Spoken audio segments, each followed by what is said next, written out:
ചെറുക്കനായിട്ട് വട്ടം കറങ്ങിയത് എനിക്ക് ഇഷ്ടപ്പെട്ടില്ല.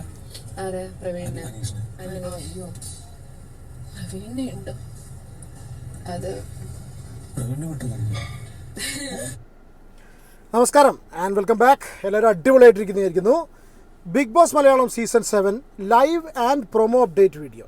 ലൈവിൽ നടന്നിട്ടുള്ളൊരു കാര്യം സംസാരിക്കാറുണ്ട്.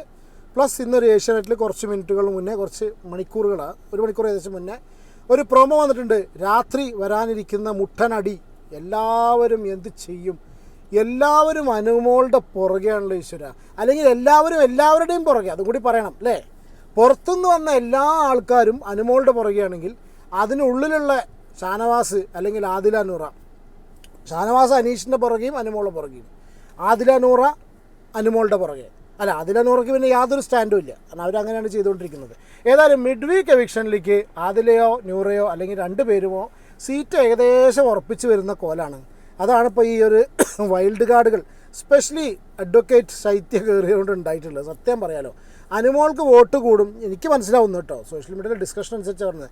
അനുമോൾക്ക് വോട്ട് കൂടുന്നു, ആദിലയ്ക്കും നൂറയ്ക്കും വോട്ട് കുറയുന്നു. ഈ ഒരു പ്രതിഭാസം ഉണ്ടാവാനുള്ള ചാൻസ് ഉണ്ട്. പിന്നെ ആരും കയറിയിട്ടല്ലെങ്കിലും ഷാനവാസിൻ്റെതായിട്ട് തനത് കലാരൂപം എടുത്ത് മുന്നോട്ട് പോകുന്നുണ്ട്. പക്ഷെ എന്താണെങ്കിലും ഇപ്പം ഞാൻ ഫസ്റ്റ് കാണിച്ചിട്ടുള്ള ക്ലിപ്പ് ഷാനവാസ് അനീഷിൻ്റെയും അനുമോളുടെയും റിലേഷൻഷിപ്പും അനീഷിനെ പറ്റിയും അനുമോളെ പറ്റിയൊക്കെ പറഞ്ഞ ചില കാര്യങ്ങളുണ്ട്. അതിൽ ചെറിയ കാര്യങ്ങളൊക്കെ ഉണ്ട്. ഞാൻ ആദ്യം ഓൾറെഡി ഞാനും അതെന്നാ എനിക്കും തോന്നിയിരുന്നു ആ സംഭവങ്ങൾ. ആദ്യം തോന്നിയിരുന്നു എന്നാണ് പറഞ്ഞിട്ടോ. പിന്നീടാണ് ഞാൻ നമ്മുടെ കുറച്ചൊക്കെ എനിക്ക് തോന്നിയിരുന്നു. എന്താണെന്നുള്ളത് നമുക്ക് പറയാം. പിന്നെ പ്രൊമോൻ്റെ കേസും പറയാനുണ്ട്. രാത്രി പ്രൊമോ, മുട്ടനടി പ്രൊമോ, അത് കഴിഞ്ഞതിന് ശേഷം പറയാം. അതായത് ശൈത്യയും നൂറയും ഷാനവാസും കൂടി ഇരുന്ന് സംസാരിക്കുന്നു. പ്രവീൺ തൻ്റെ ചങ്ങായിൻ്റെ എന്നാലോ പിന്നെ വൈൽഡ് കാർഡായി വന്ന് ഞൊടിയിടയിൽ ഒന്ന് കാല് നിലത്ത് കുത്തി ചന്തി വെക്കുന്നതിന് മുന്നേ അവിടുന്ന് അടിച്ച് പുറത്താക്കിയല്ലോ നാട്ടുകാരെല്ലാവരും കൂടി വോട്ട് ചെയ്യാതെ. അപ്പോൾ പ്രവീണ്, ഞാൻ അന്ന് പറഞ്ഞിരുന്നു കേട്ടോ, പ്രവീണിന് സത്യം പറഞ്ഞാൽ പ്രവീണായിരുന്നു അവിടെ ആ സമയത്ത് ഒന്നും കൂടി കുറച്ചും കൂടി നിന്നിരുന്ന കോണ്ടൻറ്റ് കൊടുക്കാൻ ചാൻസ് ഉള്ളൊരു വ്യക്തി. പക്ഷേ പ്രവീൺ അവിടെ നിന്ന് പുറത്താവാനുള്ള കാരണം അനുമോളാണ് എന്നുള്ളതാണ് ഇന്നത്തെ ഒരു ലൈവിൽ ഇവർ പറയുന്നത്. കാരണം അനുമോൾ പ്രവീണിനോട് ഒരു ലവ് കോംബോ പിടിക്കാൻ ആവശ്യപ്പെട്ടിരുന്നു. അവർ രണ്ടുപേരും കൂടി ഒരു ലവ് കോംബോ അവിടെ ക്രിയേറ്റ് ചെയ്തിരുന്നു. ആ കോംബോ കാരണമാണ് ആൾക്കാരെടുത്ത് പുറത്തേക്കാക്കി എന്നൊരു വർത്താനാണ് അവർ പറഞ്ഞിട്ടുള്ളത്. എന്തായാലും നമുക്ക് അതിൻ്റെ വോയിസ് ക്ലിപ്പിലേക്ക് കിടക്കാം. അത് കഴിഞ്ഞതിന് ശേഷം നമുക്ക് പ്രൊമോ റിയാക്ട് ചെയ്യാം കേട്ടോ. ചെറുക്കനായിട്ട് വട്ടം കറങ്ങിയത് എനിക്ക് ഇഷ്ടപ്പെട്ടില്ല.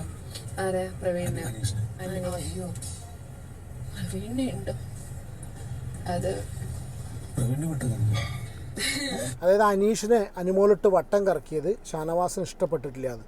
ഷാനവാസ് ശരിക്കും എന്ത് സ്റ്റാൻഡ് എടുക്കണം മനസ്സിലാവില്ല. അപ്പോൾ അവിടുന്ന് പൊളിച്ചടക്കൽ കഴിഞ്ഞിട്ട് വന്നിട്ടേ ഉള്ളൂ. അനീഷിനെ മഴുവായിട്ട് പൊളിച്ചടക്കാൻ പോയി. ആ വരുന്ന വരവിലാണ് ഇവർ ഇവിടെ ഇരിക്കേണ്ടത്. അപ്പോൾ അവിടെ കയറി ഇരുന്നിട്ട് ചിലപ്പോൾ അഭിപ്രായങ്ങൾ പറയാതിരിക്കാം. എനിക്കും എൻ്റെ ഗെയിം തീരെ മനസ്സിലാവണില്ല കേട്ടോ, സത്യം പറയാലോ. ഹലോ അതാണെന്നൊന്നും പറഞ്ഞൊന്നുമില്ല, അതൊന്നും പറഞ്ഞൊന്നുമില്ല. വട്ടം കറക്കിയ ശരിക്കും വട്ടം കറക്കിയല്ല, ഡ്രസ്സൊക്കെ എടുത്തു വെച്ച് അതൊന്നല്ല. അതായത് പ്രവീണിൻ്റെ അടുത്ത് അവള് പറഞ്ഞു എന്ന് വെച്ച് കഴിഞ്ഞാൽ നമ്മൾ രണ്ടുപേരും മാത്രം ഇരിക്കുമ്പം എല്ലാ ക്യാമറ കൂടി ഒരുമിച്ച് നമ്മളെ മാത്രം നോക്കുന്നുണ്ട്. അപ്പം നമുക്കൊരു ലവ് ട്രാക്ക് പിടിച്ച് നമുക്ക് കുറച്ചുകൂടി സാധനങ്ങൾ ഇട്ട് കഴിഞ്ഞാൽ ആ സാധനം പുറത്തേക്ക് പോകും. ഒരു ലവ് ട്രാക്ക് കോംബോ പിടിക്കാം എന്നവള് പറഞ്ഞു. പാവം, അതുകൊണ്ട് അടുത്തഴിച്ച് അവൻ ഔട്ടാവുകയും ചെയ്തു.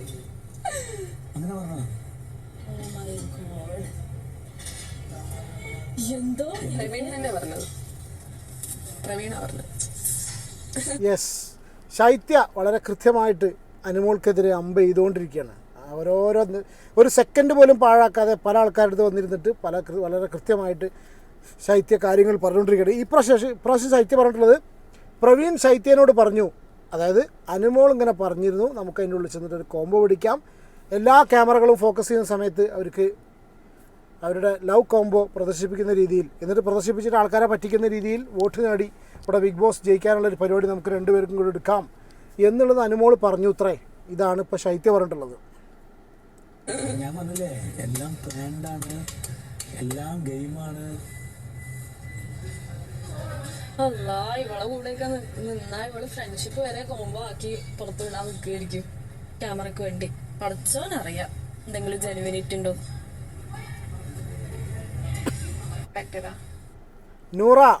നൂറ മാഡം അവിടെ വീണ്ടും അനുമോളെ തിരിച്ചടിച്ചു ബാക്കിൽ.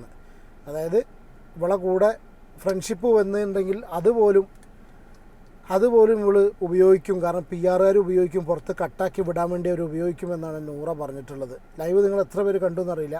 അതിൽ നൂറയും പിന്നെ എന്താ വെച്ചാൽ ഞാൻ ആദ്യം പറഞ്ഞ മാതിരി തന്നെ അപ്പോൾ ആരെയാണോ കാണുന്നത് അവരെ കൂടെ ഒട്ടുക. ബിഗ് ബോസിൽ നിന്ന് എന്ത് പഠിക്കാം എന്നുള്ളത് ഇങ്ങനത്തെ ചില കലാപരിപാടികളാണ്. ഒരു കാര്യം പറയാതിരിക്കാൻ വയ്യ, ഇത്ര അധികം സീസൺ കണ്ടു വെച്ചിട്ട് ഈ സീസണുകളൊക്കെ കണ്ടു വെച്ചിട്ട് ഇത്ര അധികം ചീഞ്ഞ കണ്ടസ്റ്റൻസ് ഉണ്ടായിട്ടുള്ളൊരു സീസണില്ല. എൻ്റെ ഭഗവാനെ, കയറി വന്നിട്ട് ഓരോരുത്തരുടെ മുട്ടൻ ഷോ, അതാണ് ഇന്നത്തെ പ്രൊമോ. സീരിയസ് ആയിട്ട് ആ ഒരു കാര്യം കൂടി പറയണം. ഒരു രക്ഷയില്ലാത്ത കാരണം ഇതിന് ഈ അനുമോളുടെ പുറകെയാണ് ഇവരൊക്കെ കൂടുന്നതെന്ന് എനിക്ക് തോന്നിയിട്ടുണ്ടോ? എനിക്ക് തോന്നിയിട്ടുണ്ട്. മനഃപൂർവ്വമാണോ? അതാണ് എനിക്ക് ചെറിയ സംശയം. 2-3 പോസിബിലിറ്റി ഞാൻ പറയാം. ഒന്ന്, അനുമോളുടെ കയ്യിലിരിപ്പ് ശരിയല്ല, അല്ലെങ്കിൽ വായിലിരിപ്പ് ശരിയല്ല. അനുമോൾ ഇവരെ പറ്റി പറഞ്ഞ കാര്യങ്ങളൊക്കെ ഇവരുടെ മനസ്സിലുണ്ട്. അത് എന്തെങ്കിലും നേരിട്ട് കാണുന്ന സമയത്ത് അതേ വേദിയിൽ വെച്ചിട്ട് തന്നെ ഇത്ര അധികം ആൾക്കാർ, മലയാളം പ്രേക്ഷകർ കാണുന്ന ആ ഒരു നാണയത്തിൽ തന്നെ തിരിച്ചടിക്കുക, ഒരു പോസിബിലിറ്റി. രണ്ടാമത്തെ പോസിബിലിറ്റി, ഒരു പക്ഷേ ചിലപ്പോൾ അനുമോളെ അവിടെ ചെന്ന് അറ്റാക്ക് ചെയ്ത്, മാനസികമായിട്ട് അറ്റാക്ക് ചെയ്ത് പുറത്തൊരു സഹതാപ തരംഗം ഉണ്ടാക്കി കൊടുക്കാൻ ഇവരെ ആരെങ്കിലും നിയോഗിച്ചിട്ടുണ്ടോ? ഇതെൻ്റെ രണ്ടാമത്തെ ഒരു സംശയമാണ് കേട്ടോ. എന്താണ് നിങ്ങളുടെ അഭിപ്രായം എന്നുള്ളത് കമൻറ്റ് ചെയ്യൂ. എനിക്ക് തോന്നുക അതല്ലെങ്കിൽ ഇപ്പോൾ സ്ക്രീൻ സ്പേസിന് വേണ്ടി ഇപ്പോൾ അങ്ങനെ ചെയ്യണമെന്ന് എനിക്കറിയില്ല. പക്ഷേ അനുമോളെ മാത്രം എന്തുകൊണ്ട് ടാർഗറ്റ് ചെയ്തിട്ട് ചെയ്യുന്നു? എനിക്ക് രണ്ടാമത്തെ പോസിബിലിറ്റി ഒന്നും കൂടി സ്ട്രോങ് ആയി തോന്നുന്നുണ്ട്. കാരണം എന്താ വെച്ചാൽ ഇപ്പോൾ നമ്മൾ സോഷ്യൽ മീഡിയയിൽ കണ്ടുകൊണ്ടിരിക്കുന്നത് അനുമോൾക്ക് ഏറ്റവും കൂടുതൽ സഹതാപ വോട്ടുകൾ കയറിക്കൊണ്ടിരിക്കുകയാണ്. അനുമോൾക്ക് സഹതാപം കിട്ടിക്കൊണ്ടിരിക്കുക. വോട്ടിൻ്റെ അത് ഞാൻ പറയുന്നില്ല, സഹതാപം കിട്ടിക്കൊണ്ടിരിക്കുക. എല്ലാവരും അതിനെങ്ങനെ ബുദ്ധിമുട്ടിക്കുകയാണ്. ഇന്ന് ഞാൻ സംഭവം കണ്ടു, ഇവരെല്ലാവരും കൂടി ഇരുന്ന് അനുമോളിരുന്ന് കുറ്റം പറയുമ്പോൾ അനുമോൾ അവിടെ ഇരുന്ന് ഭക്ഷണം ഉണ്ടാക്കുക കിച്ചണിൽ. അപ്പോൾ ഇതിങ്ങനെ കല്യാണം പാല് കാച്ചൽ കല്യാണം തന്നെ മാറി കാണിച്ചു. അതായത് അനുമോൾ ഭക്ഷണം ഉണ്ടാക്കുമ്പോൾ ഇവരിരുന്ന് കുറ്റം പറയുക. അപ്പോൾ ഞാൻ അടിയിൽ ജിയോ ഹോട്ട്സ്റ്റാറിൻ്റെ അടിയിൽ കമൻറ്റ് നോക്കിയപ്പോൾ അതിൻ്റെ ഉള്ളിൽ എഴുതിയിട്ടുണ്ട്, അവളെ പറ്റി കുറ്റം പറഞ്ഞുകൊണ്ടിരിക്കുകയാണ് ഇവിടെ. അവളാണെങ്കിൽ പാവം അനു ആണെങ്കിൽ ഇവർക്ക് വേണ്ടിയുള്ള ഭക്ഷണം ഉണ്ടാക്കിക്കൊണ്ടിരിക്കുകയാണെന്നുള്ളത്. അപ്പോൾ എനിക്ക് സംശയം, ഇതൊരു സഹതാപ തരംഗം സൃഷ്ടിക്കാനുള്ളൊരു പരിപാടിയാണോ? എന്താ ഇപ്പോൾ സംഗതി? അനുമോൾ പുറത്തിറങ്ങുന്ന സമയത്ത് പറഞ്ഞാൽ പോരെ, ഇവർ ഉള്ളിൽ പോയ ആൾക്കാർ പറഞ്ഞാൽ പോരെ? അല്ലെങ്കിൽ അവരെ ഏൽപ്പിച്ച ആൾക്കാർ രണ്ടിനും പൈസ കൊടുത്തത് ഒരു വ്യക്തിയാണ് കേട്ടോ. രണ്ടുപേരും കാശ് കൊടുത്ത ഒരു വ്യക്തിക്കുള്ളതാണ്. ധൈര്യമായിട്ട് പോയി ചെയ്തോ, നീ ഏതായാലും പോയി, നമുക്ക് അവളെ ജയിപ്പിക്കാം. അതിനിങ്ങനെ ഒരു പരിപാടി ചെയ്യാം. തിരിച്ചിറങ്ങുന്ന സമയത്ത് എന്തെങ്കിലും പ്രശ്നം ഉണ്ടെങ്കിൽ ഞാൻ പറഞ്ഞ് ശരിയാക്കി തരാം എന്നൊരു അറേഞ്ച്മെൻ്റ് ഉണ്ടോ? ഏതായാലും ലൈവ് ഞാൻ നോക്കിയ സമയത്ത് പ്രവീണും അനുമോളും ഇരുന്നിട്ട് ഭയങ്കര ക്ലോസ് ആയിട്ട് ഇരുന്ന് സംസാരിക്കുന്നുണ്ടായിരുന്നു. അനുമോൾക്ക് എന്തെന്നില്ലാത്ത എക്സൈറ്റ്മെൻ്റ് ആയിരുന്നു പ്രവീണിനെ കാണുന്ന സമയത്ത്. ഗ്രൂപ്പുകളിലെ ചർച്ചകൾ കേട്ടിരുന്നു ഞാൻ. കാരണം വെച്ചാൽ അവർ സ്ക്രീൻഷോട്ടൊക്കെ അയച്ചു തന്നു എനിക്ക്. കാരണം എന്താ വെച്ചാൽ ഈ പ്രവീണും അനുമോളും സംസാരിക്കുന്ന സമയത്ത് അതെന്താണ് അവിടെ സംസാരിക്കുന്നത് എന്നറിയാൻ വേണ്ടി അനീഷ് പോയിരിക്കുന്നു എന്നൊക്കെ. എനിക്കതൊന്നും തോന്നിയിട്ടില്ല. വേറെയും 1-2 കാര്യങ്ങളുണ്ട് ഷാനവാസ് അനീഷിൻ്റെ കേസിൽ പറഞ്ഞിട്ടുള്ളത്. അതായത് 40 വയസ്സായിട്ടുള്ള ഒരു വ്യക്തി ഡിവോഴ്സിയായിട്ട് അധികം ദിവസമായിട്ടില്ല, ഓൾറെഡി ഒരു കല്യാണം കഴിച്ചിട്ടുള്ള ഒരാൾ, ജീവിതത്തിൽ ഇതുപോലുള്ള മോശം അനുഭവങ്ങൾ ഉണ്ടായിട്ടുള്ളൊരു വ്യക്തി, ഒരു പ്രണയാഭ്യർത്ഥന അല്ല നടത്തിയിട്ടുള്ളത്, നേരിട്ട് വിവാഹം കഴിക്കാൻ പറ്റുമെന്നാണ് ചോദിച്ചിട്ടുള്ളത്. അതും ഇതുപോലത്തെ ഒരു പ്ലാറ്റ്ഫോമിൽ വെച്ചിട്ട് ഒരു പെൺകുട്ടി അത്രയധികം മനസ്സിലാക്കാതെ ഓൾറെഡി ഇങ്ങനെയൊക്കെ അനുഭവിച്ചിട്ടുള്ളൊരു വ്യക്തി, അതും അനീഷിനെ പോലെ അത്രയധികം ചിന്തിച്ചിട്ട് മാത്രം തീരുമാനങ്ങൾ എടുക്കുന്നൊരു വ്യക്തി, ബിഗ് ബോസിനെ ഒരു ഷോ എന്നുള്ള കണ്ടീഷനിൽ ഒരുപാട് വർഷം വന്നിട്ട് പഠിച്ചിട്ടുള്ള വ്യക്തി, അത്രയും സീരിയസ് ആയിട്ട് ഓരോ വിഷയത്തെയും കാണുന്ന തീരുമാനങ്ങൾ എടുക്കുന്നൊരു വ്യക്തി, അങ്ങനെ പെട്ടെന്ന് ഷോയിൽ വെച്ച് കണ്ടിട്ടുള്ള അനുമോളെ പോലുള്ളൊരു പെൺകുട്ടീനെ ഒരു കാരണവശാലും ഒരു വിവാഹാഭ്യർത്ഥന നടത്തില്ല എന്നാണ് ഷാനവാസ് പറയുന്നത്. ഈ ഒരു പോസിബിലിറ്റി ഞാനും ആദ്യം പറഞ്ഞിരുന്നു കേട്ടോ. ഷാനവാസ് ആ പറഞ്ഞ സംഭവം ഷാനവാസിന് ഇപ്പോഴും അതിൻ്റെ ഉള്ളിൽ നിന്ന് തോന്നുന്നുണ്ട്, എന്താ അറിയില്ല. പിന്നെ ഇപ്പോൾ ഈ ഷാനവാസ് പറയണത് മുഖവിലേക്ക് എടുക്കാൻ പറ്റാത്തൊരവസ്ഥ എന്താ അറിയോ? എൻ്റെ ഒരു കേസ് പറഞ്ഞു, ഞാൻ പിന്നീട് മാറ്റിയതാണ്. കാരണം ഷാനവാസല്ല എനിക്ക് പിന്നെ അനീഷിൻ്റെ അനുമോളുടെ ആറ്റിറ്റ്യൂഡ് കാണുന്ന സമയത്ത് ജെനുവിനാണെന്ന് നമുക്ക് തോന്നിപ്പോയി. ഷാനവാസ് പറഞ്ഞത് നമുക്ക് മുഖവിലേക്ക് എടുക്കാൻ പറ്റാത്ത എന്താ അറിയോ? ഇവൻ പല സമയത്തും പലതുമാണ് പറയുക. ഇവൻ പക്ക ഒരു അനീഷിനെ പുറകിൽ നിന്ന് അടിക്കാൻ നടക്കുന്ന ഒരു വ്യക്തിയായിട്ടാണ് പേഴ്സണലി ഫീൽ ചെയ്തിട്ടുള്ളത്. എനിക്ക് ഫീൽ ചെയ്തത് അതാണ്. അപ്പോൾ അങ്ങനത്തെ ഒരു വ്യക്തി അനീഷിനെ കുറിച്ച് ഇങ്ങനത്തെ കാര്യങ്ങൾ പറയുന്ന സമയത്ത് ഇതും കോണ്ടന്റിന് വേണ്ടിയിട്ട് പുറത്തേക്ക് കൊടുക്കാൻ വേണ്ടിയിട്ട് അനീഷിനെ കുത്താൻ കിട്ടിയ ചാൻസ് മുതലാക്കുക എന്നുള്ളൊരു തോന്നൽ വന്നു പോവുകയാണ്. ആ ഒരു ഇമേജ് ഷാനവാസ് തന്നെ ക്രിയേറ്റ് ചെയ്ത് തീർത്തു. പിന്നെ ഷാനവാസ് അതിൻ്റെ ഉള്ളിൽ കാണിക്കുന്ന കാര്യം കൊണ്ട് ഷാനവാസ് സ്വന്തം കുട്ടികൾ എന്നുള്ള കണ്ടീഷനിൽ കരുതി പെരുമാറി കൂടെ കൊണ്ടു നിൽക്കുന്ന ആദിൽ നൂറയും അവന് ഇട്ട് കൊടുത്തിട്ടുള്ള പേരാണ് അമ്മായി ഷാനവാസ്. അപ്പോൾ ഷാനവാസിൻ്റെ ക്യാരക്ടർ ഏകദേശം ഷാനവാസും ബാക്കിയുള്ളത് ആദിൽ നൂറയും കൂടി അവിടെ ക്ലിയറായിട്ട് എക്സ്പോസ്ഡ് ആയതുകൊണ്ട് ഷാനവാസ് ഇതുപോലെ പറയുന്ന കാര്യങ്ങൾ ഷാനവാസിൻ്റെ ഭാഗത്തുനിന്ന് ജെന്യൂനായിട്ട് മനസ്സ് തട്ടിയിട്ട് ആത്മാർത്ഥത്തോടുകൂടി പറയുകയാണെന്നുള്ളതിന് പോലും എനിക്ക് മനസ്സിലാക്കാൻ പറ്റുന്നില്ല. എന്താണ് നിങ്ങളുടെ അഭിപ്രായം എന്നുള്ളത് കമൻറ്റ് ചെയ്യും. ഇനി പ്രോമോയിലേക്ക് പോവാം. വളരെ ഇമ്പോർട്ടൻറ്റ് പ്രോമോ ആണ്. Seriously Bigg boss Malayalam season 7 ഏറ്റവും കൂടുതൽ ആൾക്കാർ ഡിസ്കസ് ചെയ്തിട്ടുള്ള സംഭവങ്ങൾ അടങ്ങിയിട്ടുള്ള പ്രോമോ ആണ്. അതായത് അപ്പാനി ബിൻസി വിഷയം വളരെ ഇമ്പോർട്ടൻ്റ് ആയിട്ട് അന്ന് അത്രയും വലിയ വിഷയമായിട്ടുണ്ട്. ഷാനവാസ് ഒരു ഇൻവോൾവ് ആണ്. ഞാൻ ഏതായാലും പ്രോമോ പ്ലേ ചെയ്യാം, ബാക്കി അത് കഴിഞ്ഞിട്ട് സംസാരിക്കാം. എന്റെ അനീഷിന്റെ അടുത്ത് എന്താ കാണിച്ചത്? കൈയും കലാശവും കാണിച്ച് ഈ ചായാന്നും വിളിച്ച് ഇങ്ങനെ ഈ അപ്പായുടെ അടുത്ത് പോയി ഇരിക്കുന്നതും അപ്പായുടെ കയ്യിൽ പിടിച്ചിട്ട്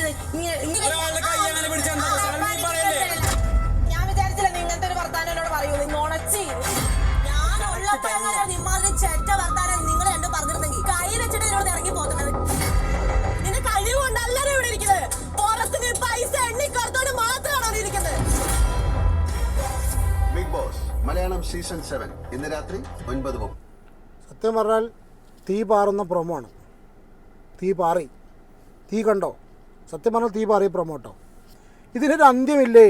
ആദിലെ നൂറെ ഒരു കാലത്ത് വിശ്വസിക്കാൻ കൊള്ളത്തില്ല എന്ന് തോന്നുന്നവരുണ്ടോ? അതിലും ആദിലെ കയറി ചാടിയിട്ടുണ്ട്. ഒരു സീസണിലും ഇത്രയും നെഗറ്റീവ് റീ എൻട്രി വന്നിട്ടില്ല. കാണുന്ന പ്രേക്ഷകരുടെ BP ആണ് കൂടുന്നത്. BP ഒന്നും കൂടുന്നില്ല. ഇത്രയധികം ചീഞ്ഞിട്ടുള്ള നെഗറ്റീവായിട്ടുള്ള റീ എൻട്രി ഒരിക്കലും ഉണ്ടായിട്ടില്ല. ഈ റീ എൻട്രിക്കാരും ഗെയിം കളിക്കാൻ പോവുക. അതെനിക്ക് ഞാൻ എൻ്റെ സംശയം പറഞ്ഞത്. ഇവരെന്തിനാണ് ഗെയിം കളിക്കാൻ പോകുന്നത്? ഇവരാരെങ്കിലും പറഞ്ഞേൽപ്പിച്ചു വിട്ടോ? അനുവിന് വേണ്ടി PR പൈസ കൊടുക്കേണ്ട കാര്യമില്ല, ഇവരൊക്കെ തന്നെ മതി. അടിപൊളി സത്യം. അനുവിന് വേണ്ടി പ്രത്യേക PR പൈസ ഒന്നും കൊടുക്കേണ്ട ആവശ്യമില്ല. കാരണം ഇവർ മതി. ഇവർ ഏകദേശം എന്തോന്നിടെ ഇത് പറ്റുമെങ്കിൽ എല്ലാത്തിനും പിടിച്ചൊന്ന് പുറത്താക്കുന്നു. പിന്നെ ഇതിൽ ഒരു വിഷയമുണ്ട്. നമ്മുടെ ഈ RJ ബിൻസി വിഷയം. അതിനുള്ളിൽ നടന്നത് എന്താണെന്നുള്ളത് നമുക്കറിയില്ല. എന്തൊക്കെ കാണിച്ചു, എന്തൊക്കെ നമ്മളെ കാണിച്ചു, എന്തൊക്കെ നടന്നു, എന്തൊക്കെ നമ്മളെ കാണിച്ചു എന്നുള്ളത് നമുക്കറിയില്ല. പക്ഷേ ഒരു കാര്യം ഷുവറാണ്, ആ ബിൻസിയും അപ്പാനിയും കൂടി ഇറങ്ങി വരുന്നൊരു സീന്, ആ ഒരു സീനുമെന്നാണ് സോഷ്യൽ മീഡിയ ഈ കാര്യം ശ്രദ്ധയിൽപ്പെട്ടിട്ടുള്ളത്. അതിന് ശേഷമാണ് അനുമോൾ അവിടെ സംസാരിച്ചതും ബാക്കി എല്ലാ കാര്യങ്ങളും ഉണ്ടായിട്ടില്ല. അല്ലാതെ അനുമോൾ ഈ ബിൻസിനെ പറ്റി സംസാരിച്ച കാര്യം കൊണ്ടല്ല പ്രേക്ഷകർ ചർച്ച ചെയ്തിട്ടുള്ളതോ അല്ലെങ്കിൽ പുറത്ത് ഇതുപോലുള്ള ട്രോളും പരിപാടിയും കാര്യങ്ങളും ഒന്നും റിയാക്ഷൻ വീഡിയോസ് എല്ലാം വന്നിട്ടുള്ളത് കൊണ്ടല്ല. ഇതിനൊന്നും കാരണക്കാരി അനുമോളല്ല. പിന്നെ ഇപ്പോൾ അനീഷിനെ അനുമോളായിട്ടും RJ ബിൻസിനായിട്ട് ഞാൻ മോശമായിട്ട് ഇവർ തമ്മിലുണ്ട് എന്നുള്ളത് ഞാൻ പറയുന്നില്ല. ഇനി അങ്ങനെ എന്തെങ്കിലും സംഗതിയാണ് ഇവർ പറയുന്നത്, എന്താണ് പ്രൊമോയിലുള്ളതെന്ന് അറിയില്ല. കണക്ട് ചെയ്ത് പറയുകയാണെങ്കിൽ ഒറ്റ കാര്യം മാത്രമേ പറയാനുള്ളൂ. അനുമോളും അനീഷും തമ്മിലുള്ള ആ ഒരു സംഗതി ആയിരിക്കില്ല. കല്യാണം കഴിച്ചിട്ടുള്ള ഒരു അപ്പാനിനോട് RJ ബിൻസി അങ്ങനെ ചെയ്തോ എന്നുള്ളത് എനിക്കറിയില്ല. ഇവരൊക്കെ അങ്ങോട്ടും ഇങ്ങോട്ടും ആരോപിക്കുന്നത് പോലെ എന്തെങ്കിലും സംഭവങ്ങളാണെങ്കിൽ രണ്ടും ഒരു തുലാസിൽ തൂക്കാൻ പറ്റുന്ന സംഭവമല്ല. അപ്പാനി കല്യാണം കഴിഞ്ഞിട്ട് ഭാര്യയുണ്ട്, കുട്ടികളുണ്ട്, പ്രത്യേകിച്ച് വൈഫ് ഗർഭിണിയാണെന്നും കൂടി അറിയാൻ കഴിഞ്ഞു. ആ ഒരു സിറ്റുവേഷനിൽ അനുമോള് ഫ്ലൈയിങ് കിസ് അല്ല എന്ത് തന്നെ കാണിച്ചിട്ടുണ്ടെങ്കിലും അതും ഈ പറഞ്ഞ സംഭവം ഒറ്റ തുലാസിൽ തൂക്കാൻ പറ്റില്ല. പിന്നെ RJ ബിൻസി എനിക്ക് പേഴ്സണലി ഒരു താല്പര്യമില്ലാത്തൊരു കണ്ടസ്റ്റൻ്റാണ്. ഒരു താല്പര്യമില്ലാന്ന് പറയുന്നത് ഞാനൊരു പ്രാവശ്യം എൻ്റെ ആ ദേഷ്യപ്പെട്ട കണ്ട സമയത്ത് അന്ന് അതിനെ സപ്പോർട്ട് ചെയ്ത് പറഞ്ഞിരുന്നു അത്യാവശ്യം നല്ല പൊട്ടൻഷ്യൽ ഉണ്ടെന്ന്. ഇപ്പം ആർക്കെതിരെ? ഷാനവാസിനെതിരെ, അക്ബറിനെതിരെ, നെവിൻ്റെ അംശം ഞാൻ പറഞ്ഞിരുന്നു പൊട്ടൻഷ്യൽ ഉണ്ടെന്ന്. പക്ഷേ ഒരു നമുക്കൊരു ഇഷ്ടം തോന്നുന്ന ടൈപ്പ് ഒരു ക്യാരക്ടറായിട്ട് എനിക്ക് സംസാരം ചേഷ്ടകളും ഒക്കെ ആണെങ്കിൽ നമുക്കൊരു ഇഷ്ടം തോന്നുന്ന ടൈപ്പായിട്ട് തോന്നിയിട്ടില്ല. അത് തന്നെ വന്നതിന് ശേഷം അനാവശ്യമായിട്ടുള്ള അനാവശ്യ ഷോ ഓഫ് അരോചകമായിട്ടുള്ള ഷോ ഓഫാണ് ബിഗ് ബോസ് ഹൗസിൽ ഇപ്പം നടത്തിക്കൊണ്ടിരിക്കുന്നത്. അതെനിക്ക് എന്തോ പറ്റുന്നില്ല. പ്രശ്നം ഉണ്ടാക്കാൻ വേണ്ടിയിട്ട് അതാണ് എനിക്ക് സംശയം. ഇതൊക്കെ മനഃപൂർവ്വം ഉണ്ടാക്കി കയറുകയാണോ എന്ന്. ഇപ്പോൾ 2 ദിവസം അപ്പാനി അത്രയും ബലം പിടിച്ച് നിന്നിട്ട് ഇന്ന് അപ്പാനിയും പൊട്ടുന്നുണ്ട്. രാത്രിയാണ് ഈ ഒരു സീന്. അതിലേക്ക് ആദ്യം ഇതിൽ എന്തിന് കയറിയെന്നറിയില്ല. നുണച്ചിന്നൊക്കെ വിളിച്ചിട്ട് വരുന്നുണ്ട്. മുണ്ടാതിരുന്നാൽ മതി അവിടെ എവിടെയെങ്കിലും. പറയട്ടെ, എല്ലാവരും ഓരോരോ തണിക്കണവും കാര്യങ്ങളൊക്കെ പുറത്തേക്ക് എടുക്കട്ടെ. നോക്കാം നമുക്ക് എന്താണ് പ്രൊമോയിൽ കണ്ട കാര്യങ്ങൾ ലൈവിൽ നടക്കുക എന്നുള്ളത് അറിയില്ല, എപ്പോഴാണെന്നുള്ളത് അറിയില്ല. വന്നതിന് ശേഷം നമ്മൾ ഡീറ്റെയിൽ വീഡിയോ ആയിട്ട് വരാം. അടുത്തൊരു വീഡിയോ കാണാം. Take care and God bless. By.